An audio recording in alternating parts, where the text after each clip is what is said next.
Okay, welcome everybody. My name's Kevin Kerrigan, and I'm the Dean of the Law School at Northumbria University, and I'm delighted to welcome you all here this evening.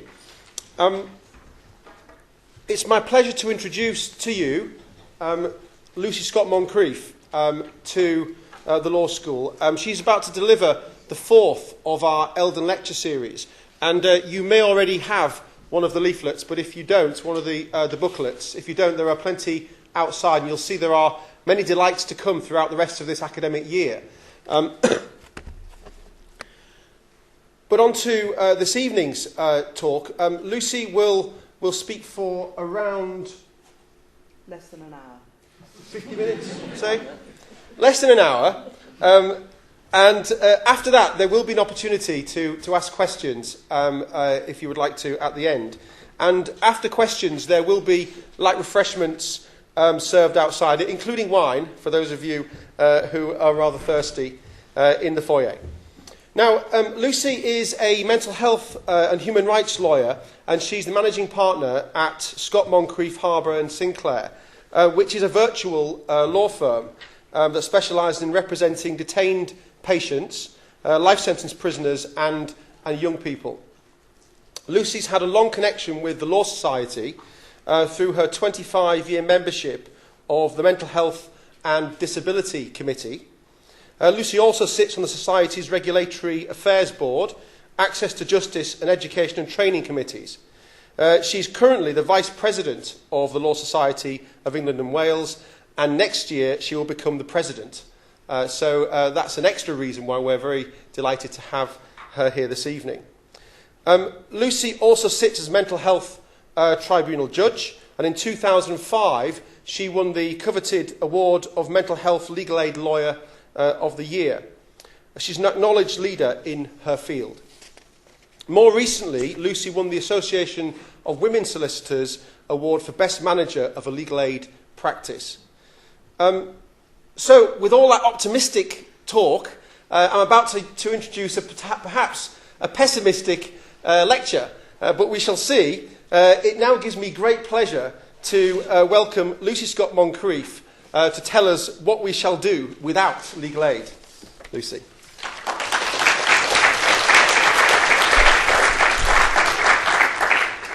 Thanks very much. I don't do pessimism. Sorry if that's what you're hoping for. What shall we do without legal aid? I'm afraid I've got to read this because it's full of quotes. I don't really like reading speeches, but anyway, I'll have to read it. The government's legal aid bill is currently going through Parliament, and the intention is that most areas of family and civil law will be taken out of the scope of legal aid as part of the Ministry of Justice contribution to the cuts in public spending required by government. Why does this matter? Or rather, why does this matter so much? A great deal has been said on this subject recently, much of it by people much more eminent and eloquent than I. So rather than setting out my own thoughts on the subject, I'm going to shamelessly lift their words. Supreme Court Justice Lady Brenda Hale, who has also delivered lectures here, because I remember coming up here when she did one, and she is a hero of mine, said, "It's not enough simply to have a system of law. You have to have access to it when you need it. And it's hugely important that people believe that if they have a right, they will have a remedy, that if they're done wrong, they will be able to get recompense, or conversely, that if they have an obligation, they should honour it, or if they do wrong, they will have to pay for it. Businesses, large and small, cannot do without an effective system of debt enforcement, but neither can individuals, rich or poor, do without an effective system of protecting their rights. The fact that there is such a system benefits everyone, and not just those who have to use it, because it's part of what makes people respect one another's rights without having to go to court." Lord Chief Justice Igor Judge, back in 2009, said, "It's one of the reasons why we're part of society, that society should provide us with a place in which to resolve our disputes. The alternative is mayhem. The alternative is that if nobody else will help me, I'll have to find somebody who'll help me throw bricks through the window, or worse. So it's a cardinal requirement of a civilised society that facilities should be provided for the citizens to have their disputes considered and decided by an independent judge. I think there's a very serious problem with the way in which civil justice is developing. If you overlook the principle that, in a sense, a civil justice system is a requirement, then you're overlooking something very important. You are, in the end, going to be producing a system that is hugely expensive, And it doesn't help when you have a hugely expensive system, because the truth is that unless somebody funds you, or unless you're a very big corporation, you're unlikely to be able to go to court. That's not acceptable. I do believe that we have to provide a place in which citizens can go to court to seek a remedy for a wrong that has been done to them. They should not be priced out. He was actually talking there about the previous government's intention to increase court fees, which would price going to court out of the hands of an awful lot of people, even if they were willing to be litigants in person. But actually his comments apply equally well to other aspects of access to justice, and of course the availability of legal aid is one of those aspects.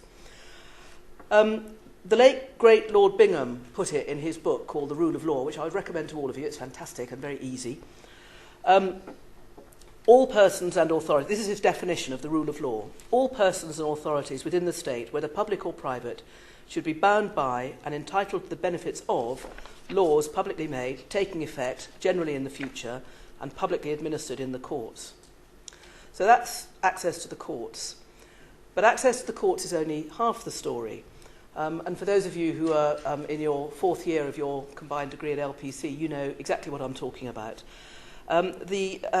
Access to justice is to do with access to the courts is to do with people who know they've got a problem, and perhaps they know they've got a legal remedy, but they have limited opportunity to use the legal system to achieve justice.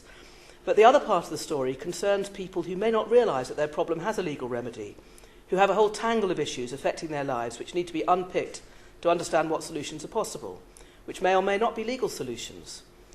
Very few people who receive legal advice proceed to litigate. This may be because they just want to understand their options, or don't have a good case, or their good case can be resolved by negotiation once they have a solicitor to advise or represent them, or on occasion it may be because they need help in preparing an application to a tribunal to challenge a decision by a government department or an agency or a local authority.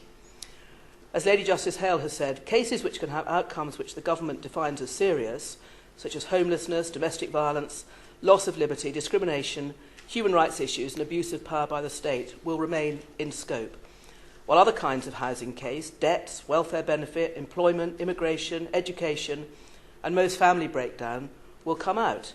But mediation in family disputes stays in. In real life, as we all know, and research has shown, clients come with a variety of interlocking problems. Family breakdown could easily lead people into debt. If debts are not tackled early and in the right way, they could easily lead to homelessness. People need the right advice, and they need it early before things have escalated into court. The idea that the law in some of these areas is simple and easy to understand is laughable. Now, the government claims that the present system of civil and family legal aid and advice is unaffordable, and that those who planned and instigated statutory legal aid never intended that it would grow in the way that it has. Well, whether or not it is unaffordable, there's plenty of evidence that the cuts will be even more unaffordable, both in terms of the extra court time needed to deal with litigants in person, and also in picking up the pieces of the problems that will be created by the lack of timely legal aid and advice. And as for the assertion that the originators of the scheme never envisaged its current scope, that is simply wrong. Last year at the Conservative Party conference, Michael Gove said, "Children are growing up ignorant of one of the most inspiring stories I know, the history of our United Kingdom. Our history has moments of pride and shame, but unless we fully understand the struggles of the past, we will not properly value the liberties of the present." So I'm afraid I'm going to give you a little bit of a history lesson to show why they're wrong. Up until 1950, civil and family legal aid was provided by a patchwork of provision. There were formal schemes, such as those run by trade unions for their members, or those run by charities, philanthropists, volunteers, or local governments for their communities. There were laws providing limited assistance for very poor people in very limited circumstances. There were information centres, such as CABs. There was special legal assistance for the armed forces. And there was free advice and representation provided on an ad hoc basis by solicitors and barristers, which of course still happens. The inadequacies of the availability of advice and assistance were well known for many years, but the war, with the contribution of so many to the larger fight against tyranny and fascism, finally created the political will to take drastic remedial action. The Beveridge Report of 1942 was commissioned by the wartime coalition government and heralded the creation of the welfare state. As part of planning for what was hoped to be a fairer future, the then Lord Chancellor, who was a Liberal, Viscount Simon, appointed the Rushcliffe Committee in 1944, just before the D-Day landings. So, not necessarily a very hopeful time in our island history. And the terms of reference were to inquire what facilities at present exist in England and Wales for giving legal advice and assistance to poor persons, capital P, because they were a separate group, and to make such recommendations as appear to be desirable for the purpose of securing that poor persons in need of legal advice may have such facilities at their disposal, and for modifying and improving, so far as seems expedient, the existing system whereby legal aid is available to poor persons in the conduct of litigation in which they are concerned, whether in civil or criminal courts. And the committee reported in May 1945, which was the month that the war ended in Europe, but while it was still going on in the Far East. And I give that context to show that the plans for genuine access to justice, commissioned by a coalition government, including the Conservatives, were formed in desperately more difficult times than those in which the present Conservative-led coalition puts that access under threat. The Commission, in its report in 1945, described the existing ad hoc patchwork of legal aid, as I went through a couple of minutes ago, and said, "There appears to be a consensus of opinion that the great increase in legislation and the growing complexity of modern life have created a situation in which increasing numbers of people must have recourse to professional legal assistance. It follows that a service which was, at best, somewhat patchy, has become totally inadequate, and that this condition will become worse. If all members of the community are to secure the legal assistance they require, barristers and solicitors cannot be expected in future to provide that assistance to a considerable section as a voluntary service." And it recommended that legal aid should be available in all courts and in such manner as will enable persons in need to have access to the professional help they require, and that this provision should not be limited to those who are normally classed as poor, but should include a wider income group. And in fact, later discussion showed that the wider income group was contemplated as including the solicitors who would be providing legal aid advice, i.e. people in the middle class at the lower end. It also recommended that there should be facilities for legal advice, described as advice on legal matters, drafting of simple documentation and negotiations apart from the conduct of litigation, but not including conveyancing or probate or wills. And this would be available all over the country. There were going to be 600 legal advice centres where anybody could get this advice on payment of £0.50, which for the younger members in the audience is 12.5 which is worth about £4.20 nowadays. And this would be available without a means test to anybody who wanted any advice on any aspect of English law. Well, hurrah for Rushcliffe! What a great report! What a great prospect! What a sort of liberal ideal. But of course, we all know that people who write fabulous reports sometimes find that they get shelved by brutish politicians who think that they're unrealistically expensive and ridiculously idealistic and so on. So we also need to look at the response of the government to the Rushcliffe report. Labour won the 1945 election and set about introducing the welfare state contemplated by Beveridge.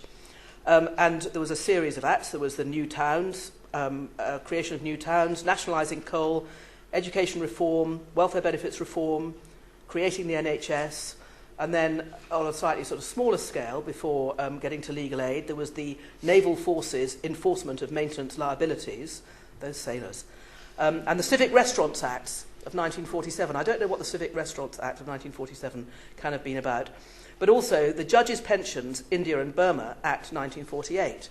These are all important issues, but then they finally reached the Legal Aid and Advice Bill.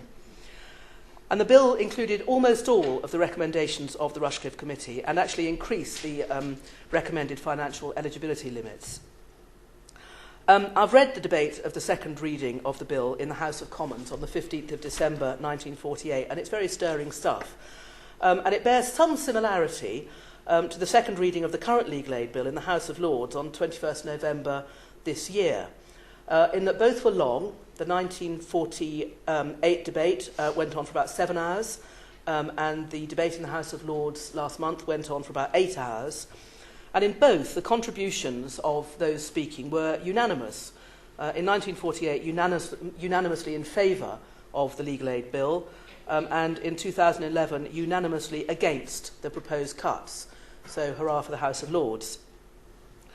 In 1948, the spokesman for the Conservative opposition confirmed that his party fully supported the bill, and he and other speakers made it clear that they hoped the scheme would expand in scope as time went on and as the capacity of the legal profession to take on the work increased. These people were not starry-eyed idealists. The debate showed that they understood the desirability of avoiding litigation, the need to provide advice to help avoid litigation, the need to prevent habitual litigants from exploiting the system, and to filter out what they called frivolous, vexatious, unreasonable, or trumpery cases.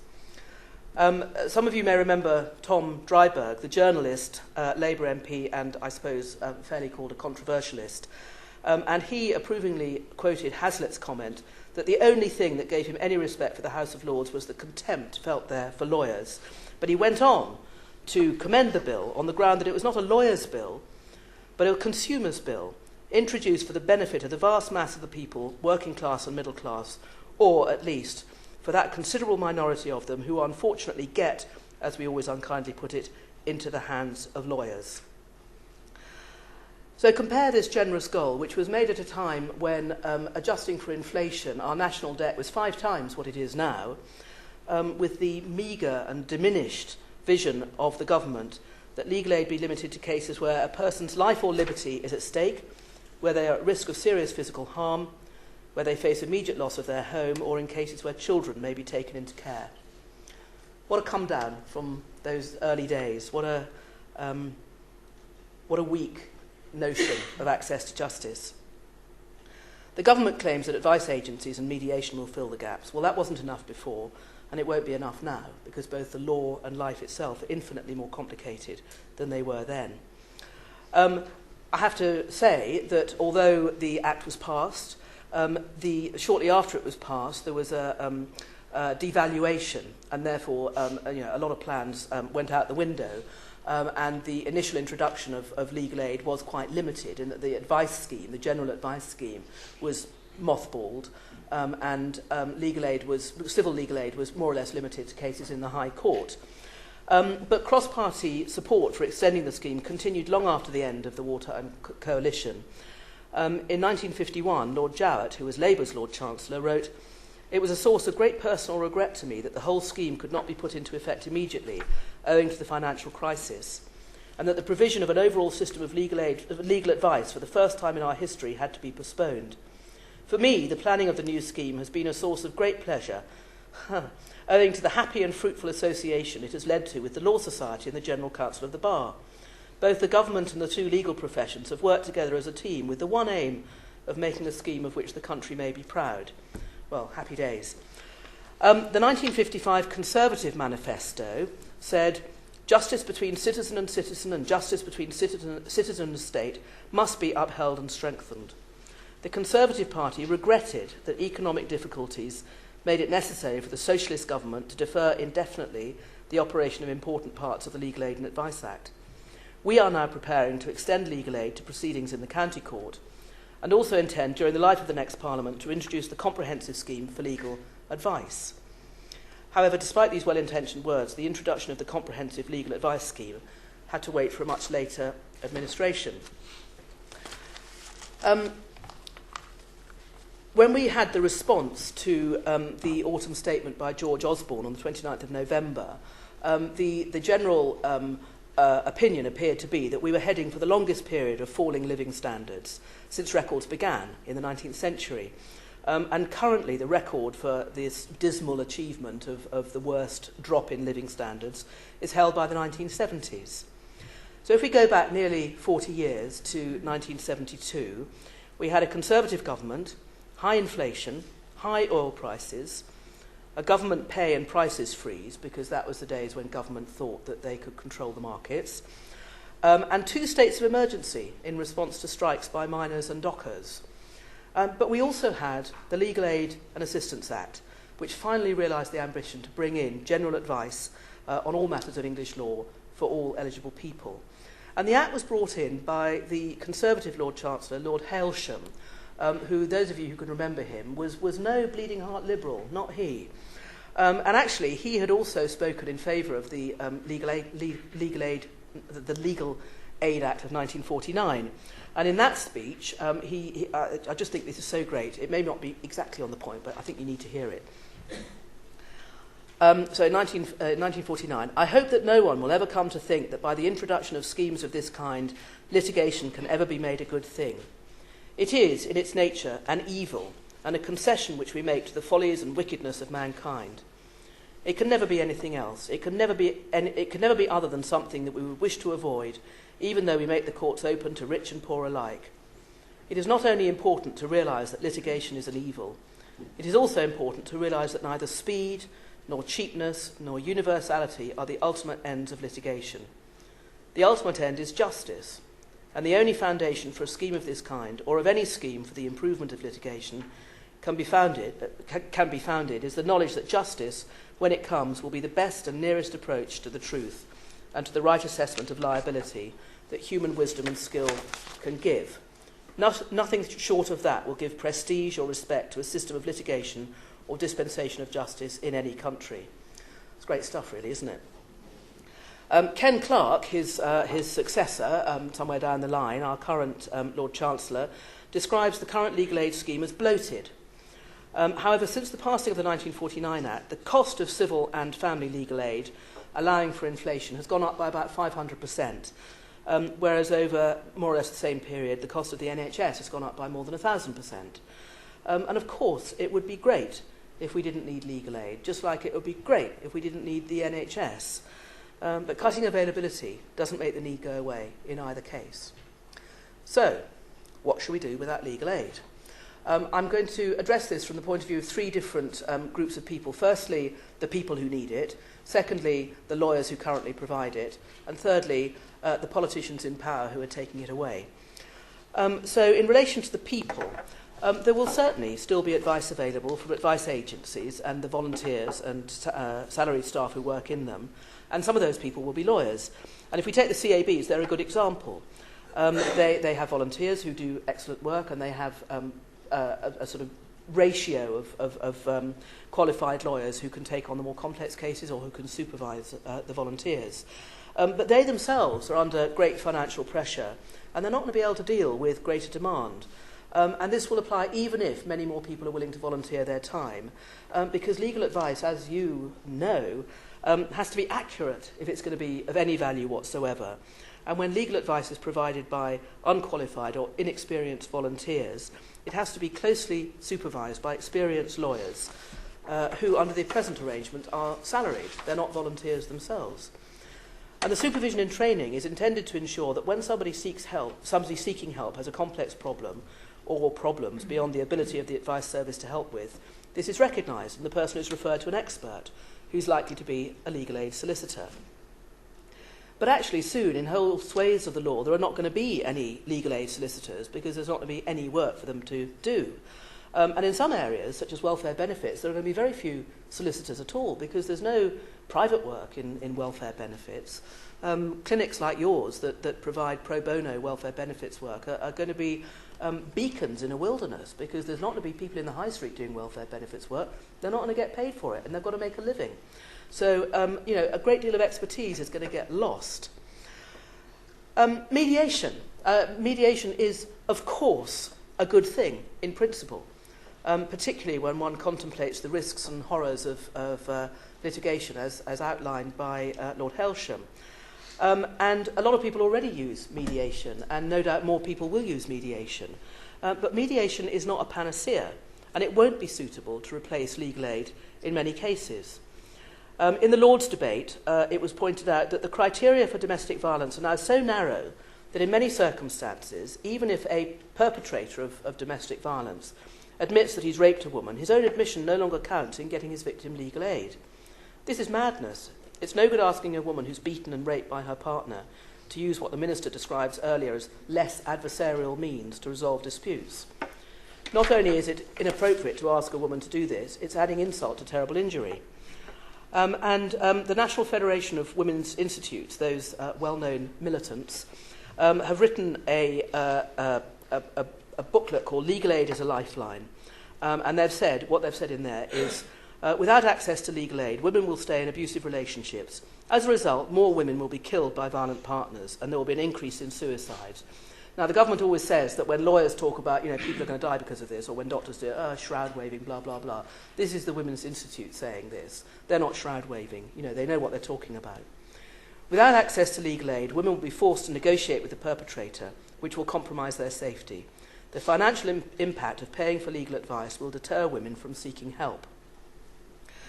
And if the case does end up in the family court, the unrepresented perpetrator of violence, alleged perpetrator of violence, or even admitted perpetrator of violence, will be able to, in fact, will have to, cross-examine the unrepresented victim, and vice versa. And that's not something that's allowed to take place in the criminal courts, but in the family courts, that's going to be what's going to happen. And of course, if only one side can afford representation, it's likely to be the man. That's just statistical. And so you're then going to have a situation where a man is legally represented and his lawyer is going to be able to cross-examine the unrepresented woman, and then the woman, on her own, is going to have to cross-examine the man and put her case. I suppose the only slight consolation I have is that there is a faint tendency to open up the family courts to the press for anonymised reporting of what goes on in the family courts. And I like to think that if that is going to happen, then this is going to be one of the things that the press is going to report on. I just don't see how society is going to find this acceptable at all. And I hope that there will be a public outcry about it. And I wonder how many deaths there will have to be that the WI is forecasting before the government changes its mind on this. And even where there's no allegation of domestic violence, mediation is of limited value. By definition, both parties have to agree to the mediation.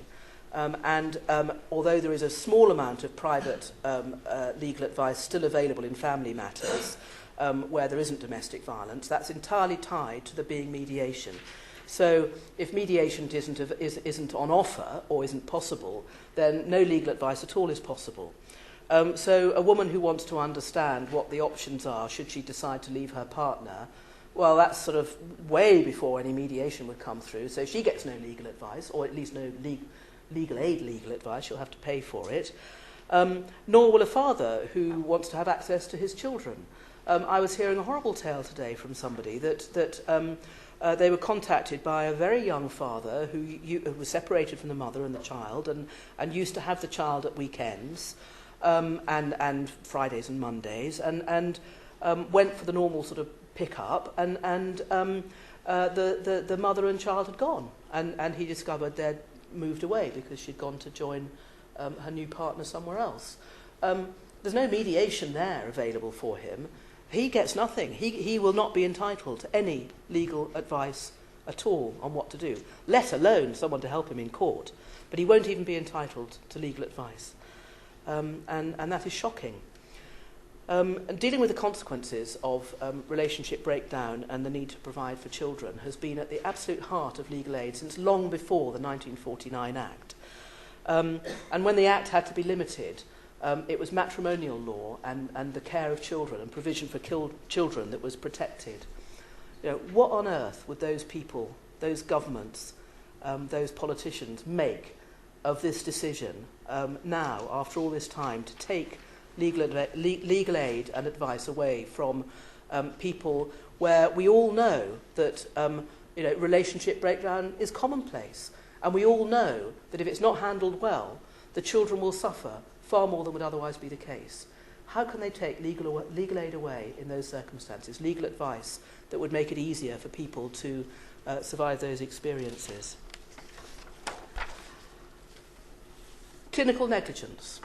The government is planning to cut legal aid for clinical negligence, and the most sort of emotive cases of clinical negligence are where babies suffer a birth injury and are sort of catastrophically damaged as a result of this.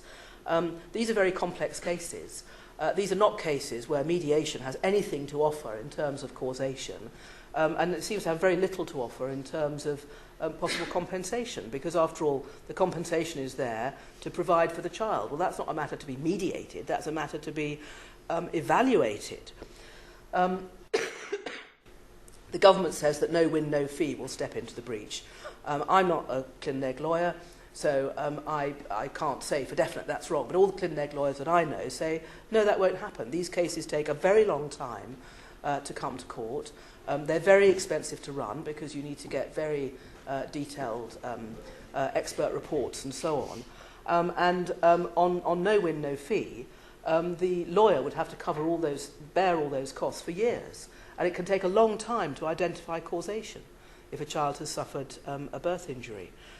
So in fact, the parents of these children will not be able to get legal aid for these cases. And I just want to sort of talk about the contrast between in the 1950s and now, because in 1951, there was a barrister called Eric Sachs who had been very closely involved in the development of the original legal aid scheme, the 1949 Act, and was obviously, a good bloke who knew what he was talking about and was sympathetic and not in any way sort of being rude about the poor. And he was talking about the limitation to the previous poor person's procedure, that's capital P, capital P, capital P, for cases in the High Court. And he said, the vast bulk of this work relates to matrimonial disputes. For in the nature of things, those whose income was confined to some £2 a week, which was the financial limit, gross, were not often concerned with other forms of High Court litigation.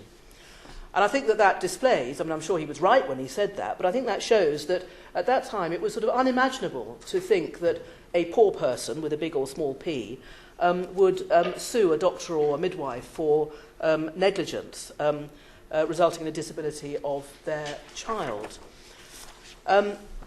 By contrast, this scenario was described in the Lord's debate.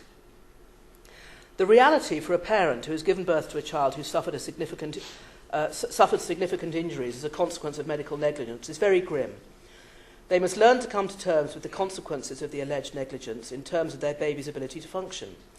They must learn to do that which doctors and nurses normally do, to preserve the life and function that their children have. Often they will be constantly exhausted and frightened. In the midst of all of this, and of all the consequential visits to doctors, occupational therapists and physiotherapists, as well as those who provide wheelchairs and other aids and adaptations for those with disability, they must contemplate the need to commence legal proceedings to seek compensation, which will enable them to secure proper care for their children in the future. In the midst of all the grief, the confusion, the fear and the exhaustion, they will need to know how long they have to initiate legal proceedings. They will have to contemplate the cost of expert medical evidence and other technical evidence to support and explain the situation. They will need the capacity to keep their claim going through years of litigation, and all this without legal support. Is this possible? All the while, in many negligence cases, the costs of the defendant are borne by the public purse, NHS. We fund the defendant, but we will refuse to fund the complainant. So, that's a harrowing picture, but what it contains within it is evidence that things have moved on. People do now understand that some tragedies are not acts of God, and that there are remedies, so long as they have not only the courage and determination, but also the energy, the knowledge and the skill to fight for their child, which most of them won't, most of us wouldn't, or the money to pay for lawyers, which also most of them won't and most of us wouldn't. And this is an awful prospect, and I don't believe society will accept it.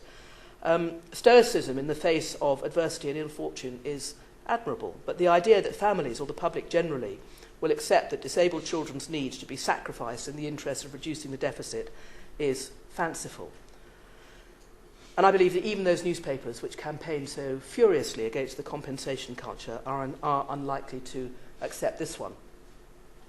In an interview last month, Ken Clarke asserted that all cases where there was a sufficient public interest and all cases of domestic violence and child abuse will continue to receive legal aid funding, and that litigants in person are not disadvantaged too severely anyway. They're disadvantaged a bit by not having an advocate, but the judge bends over backwards to make sure they understand the case. I think that these claims may come back to haunt him, and we all need to keep a very close eye on what goes on to make sure that he doesn't get away with it. So what about the profession?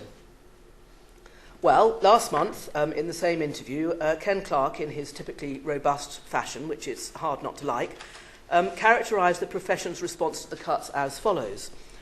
What you have marching towards you is an army of lawyers advancing behind a line of women and children saying of course they're not concerned about the income of the profession, but their only concern is for these vulnerable clients who will be adversely affected if they're not paid the rate they currently are.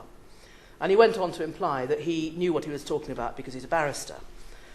Of course he's entitled to his opinion, but he must know that there's only so far a barrister is allowed to go in selecting from the evidence. And I suspect that he was really speaking as a politician, where there's more scope for creativity and flexibility, and that possibly the need for dramatic effect was allowed to oust the fact that the proposed cuts are not to do with cuts in rates of pay. The legal aid profession has recently accepted a 10% cut in rates across the board. That's already been done. It's not being challenged. But it's with the cutting of whole areas of law from the scope of legal aid. But in the same interview, I was very, very cheered to read that he made disparaging comments about the Law Society's campaign against the cuts. And for those of you who haven't already engaged with it, it's called Sound Off for Justice, and the website is soundofforjustice.org. And his scathing words make me feel that we have probably been annoyingly successful in raising public awareness and mobilising public opinion about the effects that these cuts are going to have on people on ordinary incomes. And he took a final swipe at the profession in this interview when he said, "We have arguments about the definition of domestic abuse, but that's because of people trying to broaden the scope of what we're doing because there's more money in it. What I'm trying to do is identify the genuinely vulnerable, not the vulnerable law practices."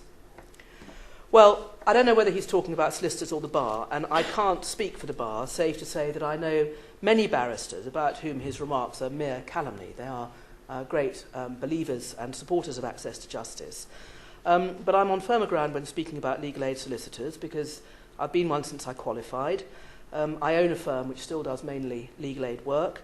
For many years I've been involved with access to justice and legal aid issues, and since becoming an office holder I've travelled around the country and have been able to meet legal aid and ex-legal aid lawyers wherever I go.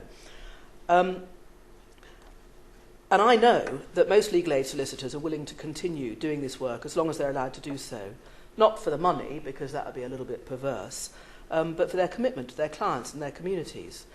But I also know that many lawyers have given up legal aid, not because their commitment to their clients and their communities has lessened, but because they couldn't afford to keep doing the work.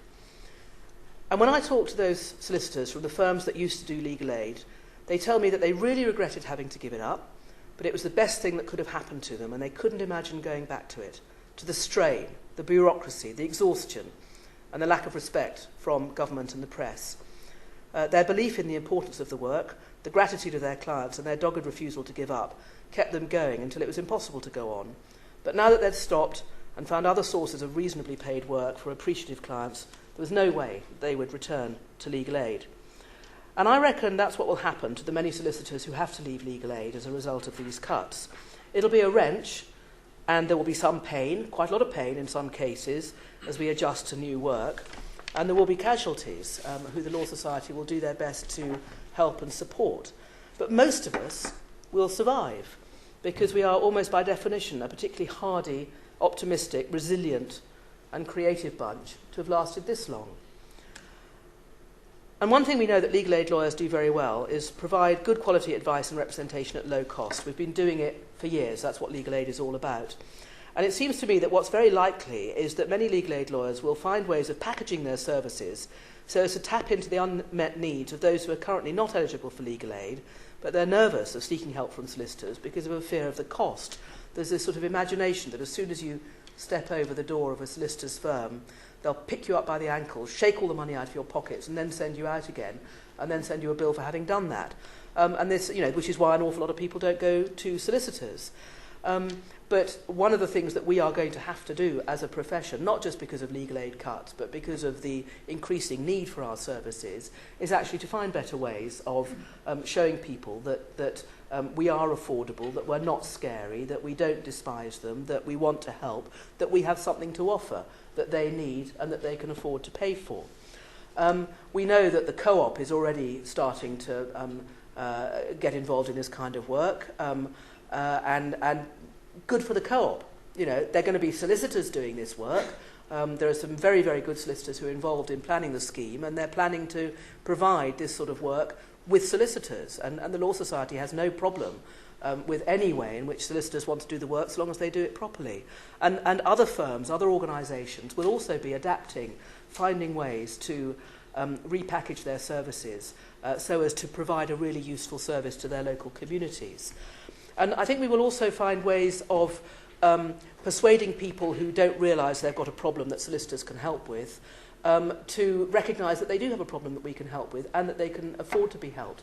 It's an extraordinary thing to me that the profession is so much bigger now than it was when I started a little over 30 years ago. The range of work that we do now would have been unimaginable in those days. I mean, not just legal aid or not legal aid, but we do things that we never thought were solicitors' work. But it's the law, and there's lots of law out there. So I think that we will find untapped market, unmet need, and we will move into those areas. And we will survive. And the government needs to take note of the fact that the ex-legal aid lawyers, it's a one-way street. So once people leave legal aid, they're not going to go back. And when the government realise their mistake, they're going to be in a bit of a pickle, because how are they going to attract new people to legal aid when they treat legal aid lawyers with such contempt, as described by Ken Clark? However, these new schemes, good as they will be, and for the people who can afford them and can access them, aren't going to do much for the people who can't afford even modest amounts for help, or the people who can't afford to go to court because they can't risk litigating for fear of adverse cost orders. The government seems to think that pro bono solicitors and non-lawyer volunteers will step in to fill the breach. Well, for the reasons I've already said, I don't think that's very likely. And I don't think that the city and commercial firms are going to extend their pro bono schemes very much, because our regulator, the SRA, is very, very clear that we must only do work within our own competence. And city firms don't have the competence to do, I'm not being rude about them, it's not their daily work. You know, they don't have the competence to do homelessness cases, they don't have the competence to do welfare benefits cases. Their young lawyers volunteer in law centres and elsewhere where they're under the supervision of people who do have that competence. And that's great, and they do a really good job. But without the supervising solicitors, that can't expand. And there won't be the supervising solicitors because the money for the supervising solicitors is also being cut. You know, there will still be volunteers, there's still the impulse to help people as much as possible, but there's no way that that's going to be able to replace what is being lost. There's going to be a certain amount of scope, I think, with alternative business structures. I've been talking to some lawyers who work in law centres who are very imaginatively thinking up ways of developing a service that some people will pay for, which will subsidise a service that will continue to be free. You know, hurrah for that, and I hope that that all takes off, because that will be another way of, you know, when somebody comes through a law centre door, they don't care if the law centre is being funded by the local authority or legal aid or charity or what. They just know that they're getting free legal advice. And so any way that these organisations can develop and identify that will allow them to continue to provide free legal advice, great. You know, we're all for that, and we will be working with all our members to try and increase that. But it's still not going to be enough to close the gap. And what are we going to do about it as a profession? Upholding the rule of law is part of the profession's DNA, and it's a fundamental part of the training and practice of every solicitor. The Legal Services Act sets out a series of regulatory objectives, and the first three are protecting and promoting the public interest, supporting the constitutional principle of the rule of law, and improving access to justice. So that's pretty straightforward. And the first of the regulatory principles in our Code of Conduct, so this is something that every solicitor has to abide by, to uphold the rule of law and the proper administration of justice. That comes before everything. That comes before looking after your client. That comes before absolutely everything. The profession is broad-based, just as the general, you know, we are all members of the population. And politically, we will vary across the whole range of political views, probably perhaps a little bit more conservative than the average, but, you know, the whole range is there. And so, as a representative body, the Law Society does not get involved in party politics. We are not interested in attacking government on the basis of party. But our professional, regulatory and legal duty to support and uphold the rule of law requires us to act when it's under threat, and the Law Society has no hesitation in helping its members to do so. We know, as does the government, that laws are made to be used, and lawyers are there to make sure that they are. We also know, and assume the government does, that if laws intended to promote social justice, human dignity and equality of opportunity are not available to those who need them most, the actual consequence of those laws is to increase injustice, indignity and inequality. For example, in the Lord's debate, a peer commented, "The government's own research shows that many disabled people find the support provided by Disability Living Allowance vital in ensuring that they can stay in employment and close to the labour market. Without legal aid to allow disabled people to challenge incorrect decisions effectively, it is inevitable that more disabled people will find themselves further from the workplace, receiving incorrect benefits award or lacking support to find employment. And therefore the government's intention to get more disabled people into employment will be undermined." And this is one of the really curious things about the government's attitude to civil legal aid. And not just this government, previous governments as well. You would think, wouldn't you, they'd be really delighted that legal aid lawyers are enforcing the law of the land. You know, governments think, well, how should we be running our country? Well, we should have these rights, these privileges. This will make things fairer, this will make things better, this will achieve our objectives. And then legal aid lawyers come along and say, well, actually, that's, you know, people aren't complying with the law, public bodies aren't complying with the law. So, you know, we're going to help you achieve your objectives by doing all this kind of stuff. You would have thought they'd be begging us to do this work, but somehow they don't. And we think it's inconceivable that the government would deliberately or recklessly undermine the rule of law. And Ken Clarke has confirmed in the speeches that I quoted that the proposed cuts are not intended to restrict access to justice. So we expect the government to applaud our efforts and to give us moral support, even if not practical support, on all the projects that we are going to be taking forward. And we have been thinking very hard about how we as a profession, leaving aside the areas that I've already spoken about, can do to help secure the access to justice that the government claims to cherish. And where we start is by looking at the downside of legal aid. And the downside of legal aid is that it's very difficult to litigate strategically. Most cases of civil legal aid arise from challenges to poor decision-making by public bodies, such as local authorities or government agencies. And the way that you deal with casework is by taking it case by case, challenging individual decisions over and over again. And we know that poor decision-making is going to increase. The public services are being cut. That means decision-makers are more likely to be overworked. They're more likely to be more junior because they're cheaper. They're less likely to be properly supervised.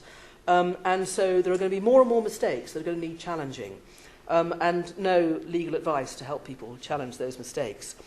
And so we have already started talking to some of our members who have both deep pockets and a commitment to pro bono social welfare law, to start using their resources to take strategic cases against public bodies whose standards of decision-making are not up to scratch. And these public bodies will include the government if necessary, and the challenges will be wide-ranging and will include challenges to policies and laws that breach existing binding domestic commitments and obligations under international treaties, which is code for saying the Human Rights Act and the European Convention. But I'm being polite. So we are hoping that in place of the individual decisions, we will be able to take strategic decisions that will challenge the right of those public bodies to make those individual poor decisions. We will be challenging their ability to do their job properly. Another issue that is a sort of running sore as far as legal aid lawyers is concerned is that if you win a case against a public body, the court is often reluctant to award costs on the basis that it's just moving money from one public law body to another. But of course, if people are taking pro bono cases, that doesn't apply. And it's now possible for judges to make what's called a pro bono costs order when a litigant is being represented by somebody acting pro bono. And what this means is that the cost order is made in the normal way, as if that person were paying for their representation, but the money goes to the Access to Justice Foundation, which is a charity that provides grant funding to support pro bono and advice agencies. So not only are we hoping to win these cases against public bodies, but also the public bodies will then have to pay costs, which will then refuel and it'll circulate round, so to provide more pro bono and advice and assistance. And we will also encourage the judiciary to be making protective cost orders. And these are orders that you can get at any stage in a case, which protect the participant granted the order from the risk of having to pay all or any of the opponent's costs if they lose. And the criteria for making a protected costs order are: the court is satisfied that the issues raised are of general public importance, the public interest requires that those issues should be resolved, and the applicant has no private interest in the outcome of the case. So if you imagine a city firm taking one of these strategic cases, it'll tick those boxes. And so ideally the situation will be that the firm runs no risk of having to pay the other side's costs. The other side will lose and have to pay pro bono costs. Services will improve because they've lost the case, and money will be recycled back into the advice system. And this is going to require cooperation because the city firms don't know where the issues are. They don't know which local authorities are gaming the system. And so there's going to have to be a linkage, which the Law Society and Law Works, which I'm sure a lot of you know about, will be involved in, to make sure that the people who know what the problems are getting the relevant information to the people who are willing to fund the litigation. And this, to me, seems to be a good thing. I mean, the more that we can work together to achieve these objectives, the more that we can be a united profession with our commitment to the rule of law and access to justice, the better. We are also trying to develop a scheme to help people with disabilities, because we're very concerned that there's growing evidence that people with disabilities are going to be getting the short end of all these various cuts for reasons that I hardly need to explain. We're piloting a scheme to improve decision-making in areas that affect people with disabilities, both by the DWP and by tribunals dealing with appeals. And we're hoping that we're going to have mass participation in due course, and we will particularly be looking to law students to help us with this. It's a bit early to say anything more about that, but we hope that we are going to be able to provide a service that will protect people with disabilities from the worst effects of the legal aid cuts. We will also, of course, be signposting all the people who have problems that we can no longer help with to their MPs, because their MPs is going to be the only people who are left. And we will be holding the government to account. The Legal Aid Minister, Jonathan Ginogly, gave evidence to the Public Administration Select Committee on the 22nd of November, and he asserted that he would be the champion of individuals using the tribunal service after the abolition of the Administrative Justice and Tribunal Council, which is going in the bonfire of all the quangos, and which currently has that responsibility. So we shall be watching very closely, and we'll be letting Mr. Ginogly know whenever there is somebody who needs championing, so that he can do what he has promised that he will do. I suppose what we're really trying to do is we're trying to create a big rule of law society, and we think that we can do it, and we think that we can work together to do it, and we hope that you will also want to be involved. And what will the politicians in power do without legal aid? They've promised that the loss of legal aid will not mean a reduction in access to justice, which is quite odd because their own impact assessment talks of the adverse impact of the cuts on a number of vulnerable groups. However, it's certainly the case that cuts in legal aid could be ameliorated by government action. For instance, they could improve decision-making, but that would cost money. They could simplify court procedures if they wanted to. They could require more case management from judges. They could provide more support for marginalised people. They could do more to get people into work. All of these things would make a big difference, because then people wouldn't need to use the law so much. But actually, I'm not holding my breath. I don't think any of those things are going to happen. And so although I could give the government lots and lots of advice, I don't think that there's much point in doing that, because they won't pay any attention to me. So I've got two bits of advice to the government. Think again, and make provision in the Acts to reverse the cuts, because you're going to need it really quickly. Thank you.